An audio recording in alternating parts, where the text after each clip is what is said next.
So hello, welcome back. Last video में हम लोगों ने देखा था इलास्टिसिटी ऑफ डिमांड के बारे में। ठीक है, इलास्टिसिटी ऑफ डिमांड क्या होती है? Three types: price elasticity of demand, income elasticity of demand and cross elasticity of demand. तो ये क्या क्या होता है इसके बारे में हम लोगों ने डिस्कशन किया था, और ईडी क्या होता है इसके भी बारे में डिस्कशन किया था। और हम लोगों ने डिग्रीज पढ़ी थी, मतलब 5 degrees, like highly elastic, less elastic, unitary elastic and inelastic या perfectly elastic, kind of 5 degrees हम लोगों ने पढ़ी थी। उसका ग्राफ कैसे बनता है और किस तरीके से उसको हम जानते हैं, उसमें कौन कौन सी गुड्स आती हैं, मतलब रिलेटेड गुड्स क्या क्या होती है, वो सारी चीजें हम लोगों ने देखी थी। तो मैंने कहा था कि इसके न्यूमेरिकल्स भी मैं आपको बताऊंगी। तो प्राइस इलास्टिसिटी ऑफ डिमांड से रिलेटेड मैं कुछ न्यूमेरिकल्स भी आपको बताऊंगी। ठीक है, तो सबसे पहले हम चलते हैं फर्स्ट न्यूमेरिकल की तरफ। हम सॉल्व करते हैं इसको कैसे कि मैंने आपको delta Q, delta P, change in quantity demanded और परसेंटेज चेंज इन प्राइस, ये सब चीजें थोड़ा सा मैंने आपको क्लियर किया था, एक न्यूमेरिकल भी बताया था। आइए सॉल्व करते हैं। और हाँ, मेरी मैथ्स बहुत अच्छी है ना, बहुत ज्यादा अच्छी है। शायद इतनी अच्छी किसी की मैथ्स होगी। तो अगर कैलकुलेशन में थोड़ा बहुत मिस्टेक्स हो जाती है तो थोड़ा वेट करिएगा, मैं सही कर देती हूँ उसको, है ना। लेकिन क्योंकि थोड़ा टाइम लग जाता है कभी कभी। मैथ्स ज्यादा अच्छी है ना, क्या कर सकते हैं। आपकी उतनी अच्छी होगी नहीं जितनी मेरी अच्छी है। चलिए देखते हैं।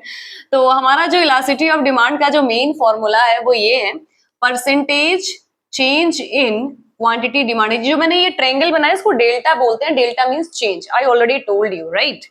Then percentage change in price. ठीक है, this one is numerator, in numerator percentage change in quantity demanded and in denominator percentage change in price. ठीक, ये हमारा ईडी का मेन फॉर्मूला है। और इसी पे हमें जो हम यहाँ पे वर्किंग करेंगे वो भी वर्किंग रफ नहीं होती, उस पे नंबर मिलता है, स्टेप मार्किंग होती है। तो वो वर्किंग को हम करके परसेंटेज निकालेंगे, then we'll put the percentage in the formula and we'll get the answer, right. So when price rises from ₹8 to ₹10, मतलब प्राइस जो है वो हाई हुई है, मतलब राइज हुई है, बढ़ी है 8 रुपए से 10 रुपए। देन डिमांड फॉल्स, प्राइस बढ़ी है तो डिमांड घटी है obviously, from 5 unit to 4 unit. 8 रुपए से 10 रुपए जो है वो प्राइस बढ़ी है, तो उसके रेस्पेक्ट में जो डिमांड है वो 5 यूनिट टू 4 यूनिट यानी कि डाउनवर्ड गई है, घटी है। प्राइस बढ़ी और डिमांड घटी। ठीक, तो हमारे पास गिवन क्या क्या है। सबसे पहले तो हम ये चीज देख लेते हैं कि गिवन में क्या क्या है। तो P1 8, सॉरी P8, P1 10, और हमें निकालना है डेल्टा पी। डेल्टा पी का फॉर्मूला P1 माइनस पी, तो यहाँ पे हो जाएगा 10 माइनस 8 इज इक्वल टू 2। ठीक है, P जो ओल्ड यूनिट है और P1 का मतलब सॉरी ओल्ड प्राइस है, और P1 उसको बोलते हैं जो नया प्राइस होता है, मींस जो चेंज आता है। ठीक, और ये हो गया। इसमें जो दोनों में जो चेंजेस आए वो कितना है? 10 में से 8 माइनस, मतलब P1 माइनस P, 10 में से 8 माइनस किया 2 आया। यहां तक की कैलकुलेशन मेरी सही है ना, डोंट जज my math, okay. Then Q, हमारे पास Q है। Q जो है 5 है और Q1 हमारा कितना है? 4। ठीक है, हमें निकालना है डेल्टा क्यू।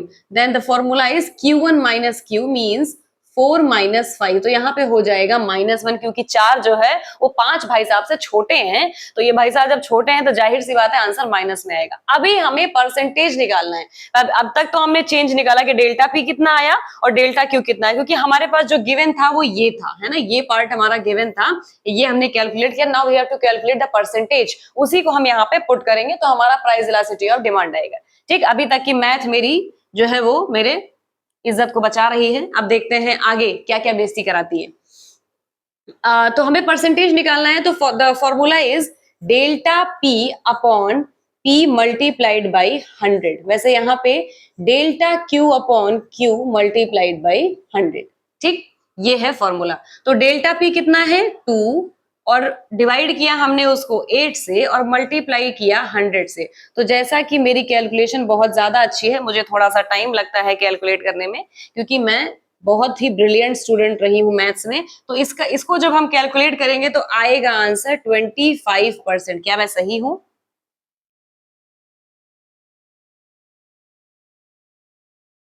हाँ जी, 25% ही आएगा भाई, है ना, डोंट जज। देन अब यहाँ पे हम करेंगे -1 डिवाइडेड बाई 5 मल्टीप्लाइड बाई 100, तो आएगा आंसर 20। ये तो मुझे पक्का आता है भाई, ये 20 ही आएगा।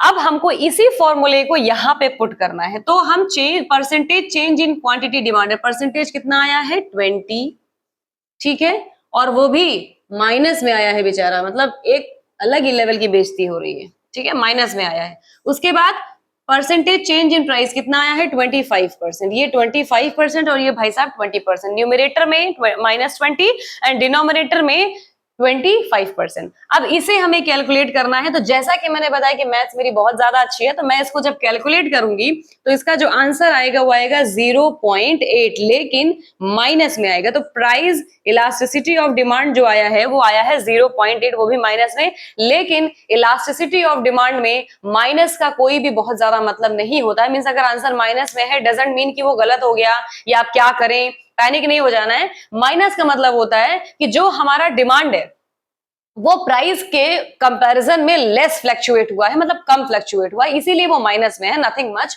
तो माइनस से घबराने का नहीं है ना, टेंशन देने का नहीं, सॉरी लेने का नहीं, देने का। देख रहे हैं मैथ्स लगाते समय मैं सब उल्टा पुल्टा बोलने लग जाती हूँ। खैर, तो ये है प्राइस इलास्टिसिटी ऑफ डिमांड जो कि आया है 0.8, this one is the answer, है ना। एंड ये वर्किंग नोट है, इस पे भी नंबर मिलता है, ये रफ नहीं है, स्टेप मार्किंग होती है, प्रॉपर क्वेश्चन में आता है, इसको रफ में मत करिएगा। अब चलिए नेक्स्ट क्वेश्चन सॉल्व करते हैं। उसी से मिलता जुलता एक क्वेश्चन है जो हम यहाँ करेंगे।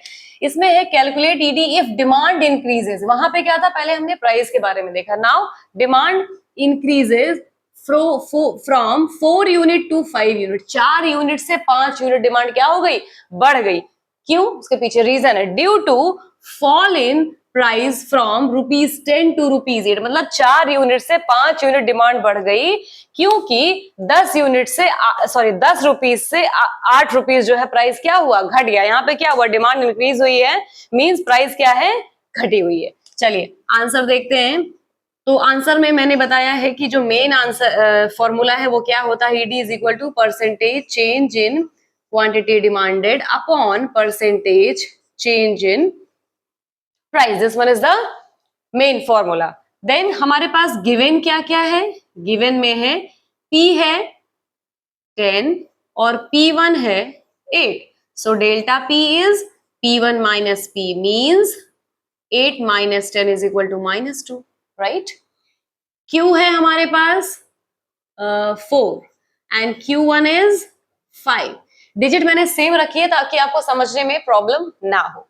Then delta Q is equal to Q1 minus Q, ये Q1 है, ठीक है। तो Q1 कितना है 5 और Q कितना है 4, द आंसर इज 1। अब हमें परसेंटेज निकालना है जो कि हमको यहाँ पे पुट करना है, तो यहाँ पे क्या निकलेगा, delta P upon P multiplied by 100, delta P कितना है -2, then it is 10 multiplied by 100, तो यहाँ पे क्या आ जाएगा, आंसर क्या आ जाएगा -20 परसेंटेज में, got it. Then delta Q upon Q multiplied by 100, तो डेल्टा Q कितना है 1 और ये कितना है 4 मल्टीप्लाइड बाई 100, तो यहाँ पे क्या आंसर आ जाएगा 25, जो कि माइनस में नहीं होगा, ये माइनस में होगा, ठीक। अब चलिए हम पुट करते हैं, तो हमारा जो डेल्टा Q आया है, परसेंटेज जो आया है वो कितना आया है 25 और ये आया है -20, सो आंसर इज, यहाँ इसको जब हम कैलकुलेट करेंगे, जब डिवाइड करेंगे तो हमारा आंसर आएगा 1.25, वो भी किसमें,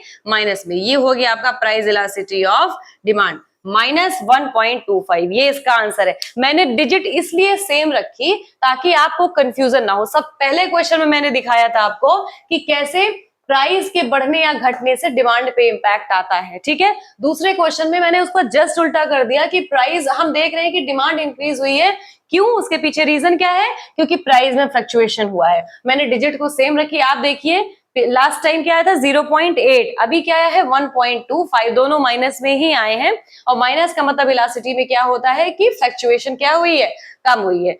अभी एक चीज में आपने देखा फ्रॉम यहाँ पे भी है, फ्रॉम यहाँ पे भी है। मैं नेक्स्ट आपको क्वेश्चन जो बताऊंगी नेक्स्ट वीडियो में, मैं आपको कुछ क्वेश्चंस बताऊंगी जिसमें बाय का यूज होगा। अब वो कैसे कैलकुलेट किया जाता है, फ्रॉम का फ्रॉम अगर लिखा है तो हम डायरेक्ट कैलकुलेशन कर देते हैं, किसी किसी क्वेश्चन में डेल्टा दिया रहता है, हम डायरेक्ट भी इसी फॉर्मूले पे पुट करके निकाल देते हैं। किसी किसी क्वेश्चन में हमें ये भी निकालना पड़ता है कि कितने से प्राइस बढ़ी है, कितने से डिमांड घटी है या बढ़ी है, बाय, ठीक है। तो नेक्स्ट वीडियो में हम देखेंगे। बाकी इसमें कोई कंफ्यूजन हो तो आप कमेंट सेक्शन में बता सकते हैं, और अगर आपको आपके पास कोई क्वेश्चन है प्राइस इलास्टिसिटी ऑफ डिमांड का, ऐसा न्यूमेरिकल या थियरी का कोई भी रिलेटेड क्वेश्चन है तो आप कमेंट सेक्शन में मुझसे पूछ सकते हैं। और हाँ, डोंट जज माय मैथ, है ना, मेरी मैथ बहुत ज्यादा अच्छी है, उसको जज मत करिएगा।